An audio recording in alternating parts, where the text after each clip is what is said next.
क्या आपने कभी सोचा था कि जिस रूसी करेंसी रूबल को लोग खत्म मान चुके थे, वही करेंसी 2025 की शुरुआत में दुनिया की सबसे तेजी से बढ़ने वाली करेंसी बन जाएगी? जिस रूबल की हालत 2024 के अंत में इतनी खराब थी कि $1 के बदले 108 रूबल देने पड़ रहे थे, अब वही रूबल सिर्फ कुछ महीनों में इतनी तेजी से उभरा है कि दुनिया चौंक गई है। आज रूबल डॉलर के मुकाबले पिछले 1.5 साल के सबसे ऊंचे स्तर पर पहुंच चुका है और सिर्फ डॉलर नहीं बल्कि यूरो जैसी मजबूत करेंसीज को भी पीछे छोड़ चुका है। पर सवाल यह है, यह चमत्कार हुआ कैसे और क्या यह ज्यादा दिनों तक टिकेगा? 2022 में जब रूस ने यूक्रेन पर हमला किया तो शुरुआत में रूबल बुरी तरह टूटा, लेकिन फिर थोड़ी रिकवरी हुई और वो 50 रूबल प्रति डॉलर तक पहुंच गया। पर असली गिरावट इसके बाद शुरू हुई। 2024 के शुरुआत में रूबल करीब 90 पर था और नवंबर तक वो और गिरकर 108 तक चला गया। प्रतिबंधों के कारण रूसी कंपनियों की विदेशी मुद्रा तक पहुंच सीमित हो गई। युद्ध खर्च के चलते रूस ने पैसे छापे, लेकिन उत्पादन या मांग में बढ़ोतरी नहीं हुई, जिससे करेंसी कमजोर हो गई। बढ़ती घरेलू महंगाई के कारण लोगों ने अपने रूबल डॉलर या यूरो में बदलने शुरू कर दिए। लेकिन फिर 2025 की शुरुआत में कहानी पलटी और रूबल ने जबरदस्त वापसी की। ब्लूमबर्ग के अनुसार सिर्फ 4 महीनों में रूबल ने 38% की छलांग लगाई है। अब असली सवाल यह है कि रूबल की वापसी आखिर हुई कैसे? एक बड़ा कारण है डॉलर की कमजोरी। अमेरिका में ट्रंप के दोबारा राष्ट्रपति बनने के बाद उनकी आर्थिक नीतियों को लेकर वैश्विक बाजारों में अनिश्चितता फैल गई है। उनके फैसलों के अंदाज को लेकर निवेशकों में भरोसे की कमी देखी जा रही है, जिसका असर डॉलर इंडेक्स पर पड़ा है, जो करीब 10% तक गिर चुका है। इसी कमजोरी का फायदा रूबल को मिला है, क्योंकि निवेशकों ने डॉलर से हटकर विकल्पों की तलाश शुरू कर दी। महंगाई पर काबू पाने के लिए रूसी सेंट्रल बैंक ने ब्याज दरें 21% तक बढ़ा दी है, जिससे रूबल में सेविंग करना आम लोगों के लिए पहले से कहीं ज्यादा फायदेमंद हो गया है। साथ ही सरकार ने टैक्स बढ़ा दिए हैं और सब्सिडी कम कर दी है, जिससे बाजार में नकदी कम हुई और मुद्रा मजबूत हुई। ठीक इसी तरह अब यूरो भी डॉलर की कमजोरी का फायदा उठा रहा है। अमेरिका के ट्रंप के टैरिफ पॉलिसी की वजह से डॉलर में अस्थिरता आई है और यूरोप के लोग इस मौके का फायदा उठाना चाहते हैं ताकि डॉलर की कमजोरी से यूरो की वैल्यू बढ़े। डॉलर दुनिया की सबसे ज्यादा इस्तेमाल होने वाली करेंसी है। लगभग 60% दुनिया के फॉरेन एक्सचेंज रिजर्व्स डॉलर में होते हैं। तेल और सोना जैसे बड़े सामान के ट्रेड में भी डॉलर का बड़ा रोल है। कई देशों की करेंसी भी डॉलर से जुड़ी होती है, जैसे हांगकांग डॉलर और सऊदी रियाल। दूसरे नंबर पर यूरो है, जो दुनिया के लगभग 20% फॉरेन एक्सचेंज रिजर्व्स में आता है। इस साल की शुरुआत से डॉलर की वैल्यू करीब 8% गिर चुकी है। यूरोपीय सेंट्रल बैंक की प्रमुख क्रिस्टीन लगार्ड ने कहा है कि दुनिया में हो रहे बदलावों की वजह से यूरो को अब ज्यादा मौका मिल सकता है। उन्होंने बताया कि अब देशों के बीच कोऑपरेशन कम हो रहा है और ज्यादातर पावर फाइट हो रही है, इसलिए डॉलर की ताकत पर शक किया जा रहा है। इस वजह से यूरो को दुनिया में अपनी जगह बढ़ाने का अच्छा मौका मिला है। अगर यूरो की वैल्यू बढ़ती है तो यूरोप को कई फायदे होंगे, जैसे सरकार को कर्ज लेने में कम इंटरेस्ट देना पड़ेगा, करेंसी के उतार चढ़ाव से बचाव होगा और सैंक्शंस या आर्थिक दबाव से भी सुरक्षा मिलेगी। इससे यूरोप अपनी इकोनॉमी को बेहतर तरीके से नियंत्रित कर सकेगा और यूरोपियन बैंक के दूसरे अधिकारी भी यूरो की वैल्यू बढ़ने की उम्मीद कर रहे हैं। पिछले हफ्ते एक अधिकारी ने कहा कि ट्रंप की पॉलिसी की वजह से यूरो एक सेफ इन्वेस्टमेंट ऑप्शन बन सकता है। यह यूरो को आगे बढ़ाने का बड़ा मौका है। कुछ एक्सपर्ट्स का मानना है कि निवेशक अब डॉलर छोड़कर यूरो में पैसे लगाना चाहेंगे।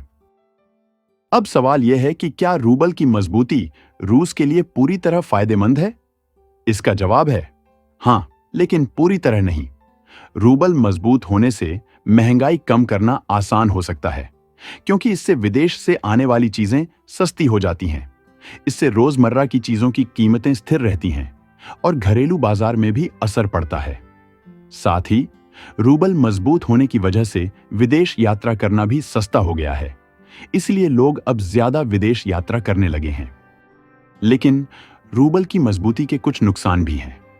रूस की अर्थव्यवस्था तेल और गैस के निर्यात पर बहुत निर्भर है। जब रूबल मजबूत होता है तो रूस का तेल और गैस अंतर्राष्ट्रीय बाजार में महंगा हो जाता है। इससे उसकी बिक्री कम हो सकती है, जो रूस की सरकार के लिए चिंता की बात है, क्योंकि तेल और गैस से सरकार को बहुत पैसा मिलता है। रूबल की मजबूती लंबे समय तक टिकेगी या नहीं, यह इस बात पर निर्भर करेगा कि रूस यूक्रेन युद्ध का क्या होगा। अभी तक इस युद्ध का कोई स्थायी समाधान नहीं निकला है, क्योंकि यूक्रेन के राष्ट्रपति जेलेंस्की ने ट्रंप की शांति योजना को ठुकरा दिया है। उनकी वजह यह थी कि उस योजना में क्रीमिया को रूस का हिस्सा माना गया था, जो यूक्रेन के लिए स्वीकार्य नहीं है। इस वजह से स्थिति अभी भी अस्थिर है और यह आर्थिक स्थिति पर असर डालती है। इस बीच भारत और रूस के बीच व्यापार काफी तेजी से बढ़ा है। वर्ष 2024 में दोनों देशों के बीच कुल व्यापार का आकार 70 अरब डॉलर तक पहुंच गया, जो पिछले साल की तुलना में लगभग 9% अधिक है। यह बढ़ोतरी दोनों देशों के बीच आर्थिक संबंधों की मजबूती को दर्शाती है और उनकी साझेदारी को नई ऊंचाइयों पर ले जा रही है। विशेष रूप से उल्लेखनीय है कि अब करीब 90% व्यापार दोनों देशों की स्थानीय मुद्राओं रुपया और रूबल में किया जा रहा है। इससे डॉलर पर निर्भरता में महत्वपूर्ण कमी आई है, जो वैश्विक आर्थिक उतार चढ़ाव के बीच स्थिरता और सुरक्षा प्रदान करता है। स्थानीय मुद्राओं में व्यापार करने से मुद्रा विनिमय की लागत घटती है और लेन देन अधिक पारदर्शी व सुगम बनता है। यह परिवर्तन भारत रूस के आर्थिक सहयोग को और मजबूती प्रदान करता है, जिससे दोनों देशों को व्यापारिक अवसरों का विस्तार करने में मदद मिलती है। भविष्य में इस साझेदारी के और व्यापक होने की संभावना है, जो न केवल आर्थिक बल्कि राजनीतिक स्तर पर भी दोनों देशों के संबंधों को मजबूत करेगा। चीन और रूस के बीच व्यापार तेजी से बढ़ रहा है। 2024 में दोनों देशों के बीच कुल व्यापार 245 अरब डॉलर तक पहुंच गया, जो पिछले सालों की तुलना में बहुत बड़ा बढ़ाव है।